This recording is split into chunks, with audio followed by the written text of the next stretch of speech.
July 28, 1944. The Wolf's Lair, Hitler's field headquarters in the forests of East Prussia. At 12:42 in the afternoon, a briefcase bomb planted by Colonel Claus von Stauffenberg detonates under a heavy oak map table inside the conference hut.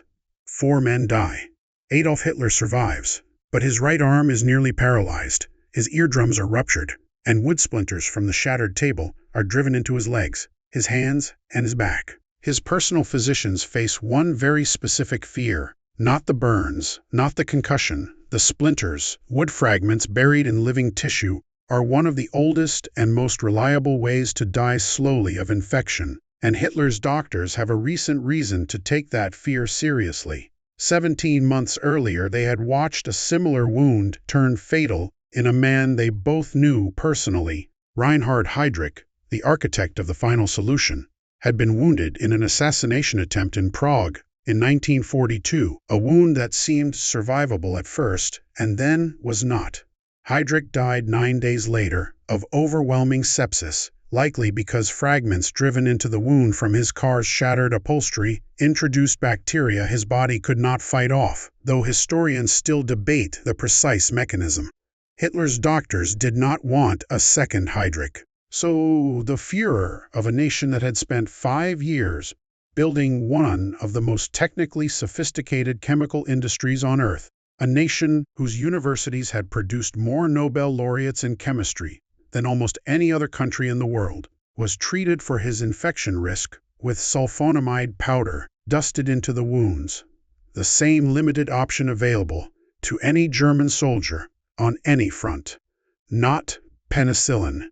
Germany never achieved industrial-scale wartime production of penicillin. Only tiny experimental quantities existed inside the Reich, far too little to influence battlefield medicine, and effectively, none of it was available to treat the Führer himself. This is the story of that gap, and it starts on a London hospital bench in September of 1928, with a Scottish bacteriologist named Alexander Fleming. Fleming returned from a family holiday to find that one of his petri dishes, left uncovered and contaminated by a stray mold spore, had grown a colony of blue-green fungus. Around that fungus, the Staphylococcus bacteria he had been culturing were dead. Fleming published his observation in 1929. He called the active substance penicillin. Then, for a decade, almost nothing happened with it, because Fleming's mold, grown in shallow trays, produced almost none of the drug, and nobody could work out how to purify what little it made. The men who actually turned Fleming's accidental observation into a medicine were at Oxford: Howard Florey, an Australian pathologist, and Ernst Chain, a Jewish biochemist who had fled Germany in 1933. By 1940, with London under German bombing, Florey and Chain had purified enough penicillin to run an experiment on 8 mice infected with a lethal dose of streptococcus.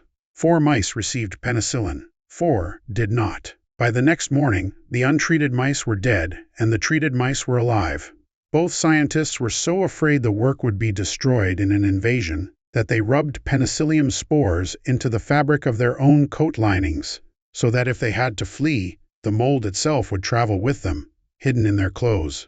Knowing penicillin worked and being able to make enough of it were 2 entirely different problems, and Britain, already fighting for its survival with every resource it had, did not have the industrial slack to solve the second one.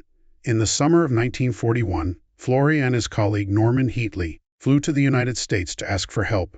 They were pointed toward an obscure U.S. Department of Agriculture facility in Peoria, Illinois, called the Northern Regional Research Laboratory, a lab that had spent the pre-war years finding industrial uses for surplus American corn. It had, almost by accident, exactly the expertise the penicillin problem needed. It had deep experience in fermentation, and it had something called corn steep liquor, a cheap byproduct of corn processing that turned out to be extraordinary mold food. Even with corn steep liquor, Fleming's original strain was still a weak producer. The Peoria team needed a better mold, so they organized a global scavenger hunt, The U.S. Army's Air Transport Command was enlisted to bring back soil and mold samples from every corner of the world its aircraft touched. Chongqing, Bombay, Cape Town.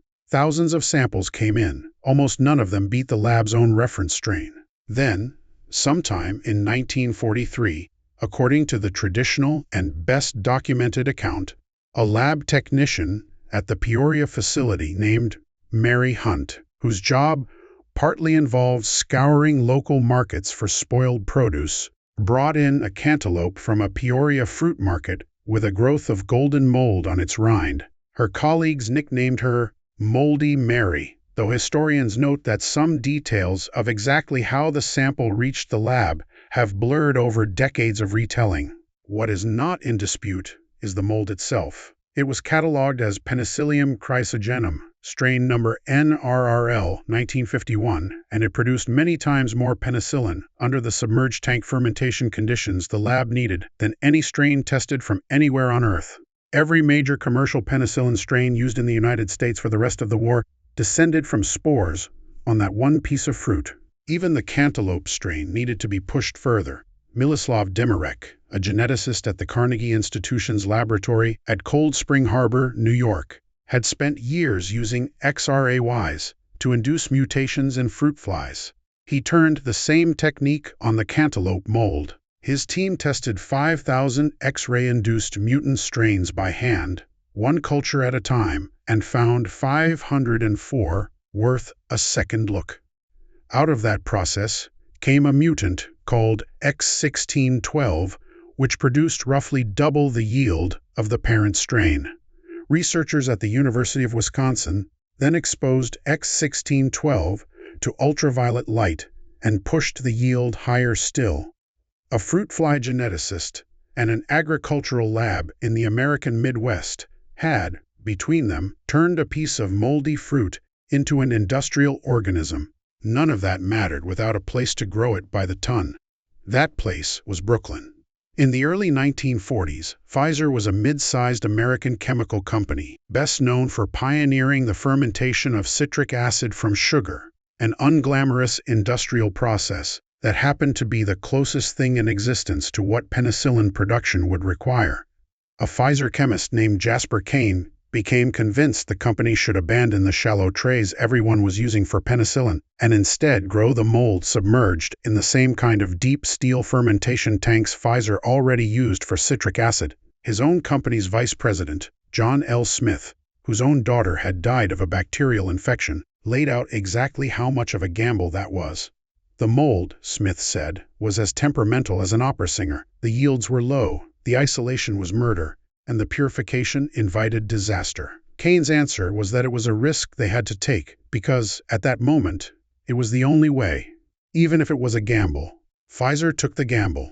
In September of 1943, the company bought an old ice plant on Marcy Avenue in Brooklyn, the only nearby building with refrigeration equipment already installed, and rebuilt it from the ground up as one of the world's first large-scale penicillin factories.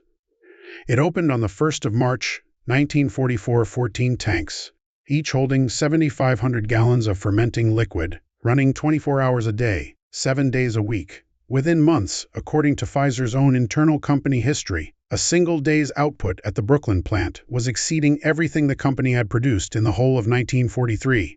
The United States government, through its War Production Board, had by then made penicillin a formal national priority. Officials investigated more than 175 American companies and selected 21 of them, Pfizer, Merck, Squibb, Abbott, Lederle, and others, to build parallel penicillin production lines, sharing technical data with each other under a special antitrust exemption, because the government judged that the race to supply the coming invasion of Europe mattered more than competitive secrecy. The man running the program, Albert Elder, sent a message to every plant manager that was posted on factory walls and slipped into pay envelopes. He told workers, in plain language, that the penicillin they were producing that day would be saving someone's life within days or curing someone incapacitated right now, and he asked them to build their own enthusiasm down to the newest hire on the floor. American penicillin production totaled 21 billion units in the whole of 1943. By June of 1944, the month of the Normandy invasion, American manufacturers were producing roughly 100 billion units in a single month. By the end of 1944, annual production had reached 1.6 trillion units. By the end of 1945, it had passed 6.8 trillion units. The cost of 100,000 units fell from $20 in 1943 to a matter of cents within a few years.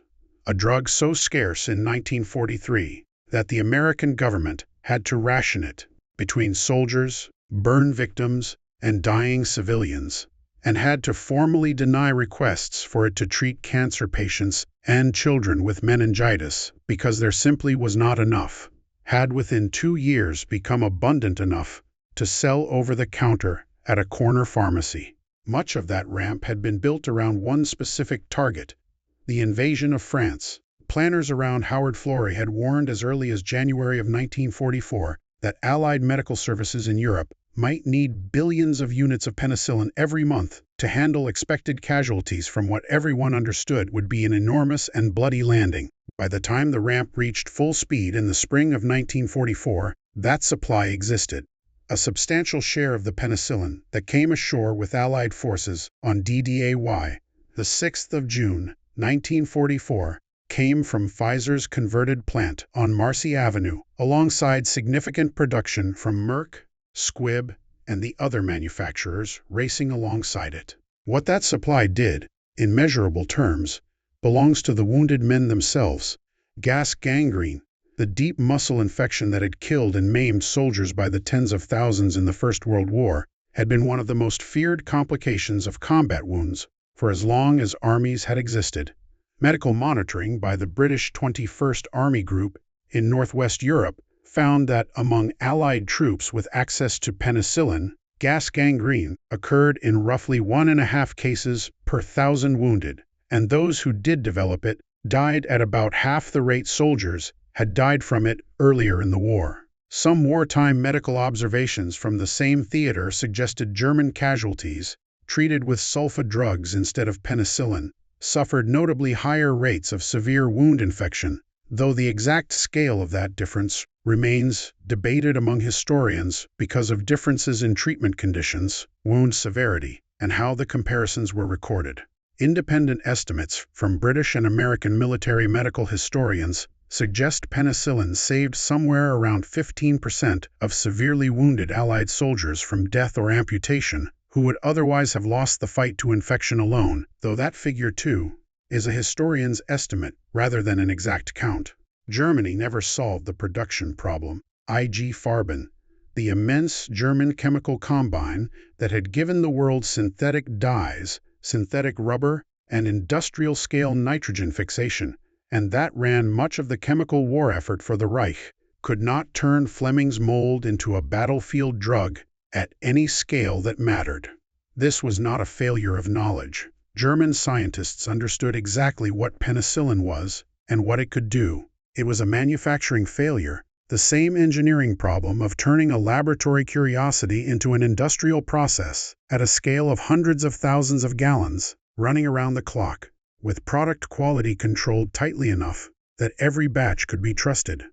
That is a problem of deep tanks, corn steep liquor, mutant mold strains, tested 5,000 at a time, and a war production board willing to force 21 competing companies to share their secrets. Germany never assembled that system, which meant penicillin remained effectively unavailable to German field medicine for the entire war, not because German doctors doubted its value, but because there was almost none to give. Which is why, on the afternoon of July 20th, 1944, in a wooden hut in East Prussia, the head of a state that had conquered most of a continent and stood, on paper, as one of the 2 or 3 most advanced industrial powers on Earth, was treated for infection risk with sulfa powder. The same limited option available to any German soldier on the Eastern Front. At the exact moment, American and British field hospitals across Normandy were already treating their own wounded with a drug flowing out of converted factories in Brooklyn and New Jersey by the trillion units. The irony, is hard to miss.